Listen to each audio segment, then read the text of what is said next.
கூர்க்லேருந்து கிளம்பி வர வழியில வந்து நம்ம வந்து சாப்பிட்டாச்சு. ஸோ லஞ்ச் வந்து இப்படி தான் எங்களோட லஞ்ச் இருந்தது. நல்லா இருந்தது. ஃபுட் எல்லாமே நல்லா இருந்தது. கூர்க்கு, மைசூர்ல ஃபுட்டு சூப்பரா இருக்கு. ஈவன் பெங்களூருமே நல்லா இருந்துச்சு.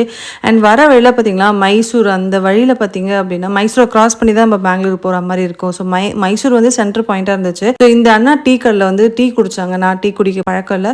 ஸோ அவங்க சூப்பரா இருக்கு அப்படின்னு சொல்லியிருந்தாங்க. எல்லாத்துக்குமே ஒரு நான் ஃப்ரெஷ்ஷா போட்டு போட்டு குடுத்துட்டுருந்தாரு அப்படின்னு. அவர் என்ன டீ பவுடர் யூஸ் பண்றாரு கூட நான் வந்து வாங்கிட்டு வந்துட்டேன். ஸோ இளநீர் நான் குடிச்சேன். செம்மையா டேஸ்ட்டா இருந்துங்க. ஆக்சுவலி கூர்க்கு, பெங்களூர், மைசூர் இளநீர் வந்து செம்ம சூப்பரா இருக்கு. அந்த கிளைமேட்டுக்கு வேற ஜில்லுன்னு இருக்குமா, டேஸ்ட்டுமே அல்டிமேட்டா இருந்தது. செம்ம ஸ்வீட்டா ரொம்ப ஃப்ரெஷ்ஷா இருந்துச்சு. ரொம்ப ரெஃப்ரெஷிங்கா இருந்தது இந்த டிராவல் டைம்ல இளநீர் ரொம்ப நல்லா இருந்தது. நீங்க அங்க போறீங்க அப்படின்னா கண்டிப்பா வந்து இளநீர் குடிச்சிட்டு உங்களை ஹைட்ரேட் பண்ணிட்டே இருங்க. ரொம்ப நல்லா இருந்தது. இந்த அண்ணா கடை சின்ன கடை தான் இருந்தது. படத்துல பாக்குற கேரக்டர் நிஜத்துல பார்த்தா எப்படி இருக்கும் அந்த மாதிரி தான் இருந்துச்சு எங்களோட டிராவல் டைம் இவரோட. எங்களோட டிரைவர் பத்தி நான் கண்டிப்பா சொல்லியே ஆகணும். நான் நெக்ஸ்ட் இன்னொரு வீடியோல அவரை பத்தி ரொம்ப பெருமையா பேசுறேன்.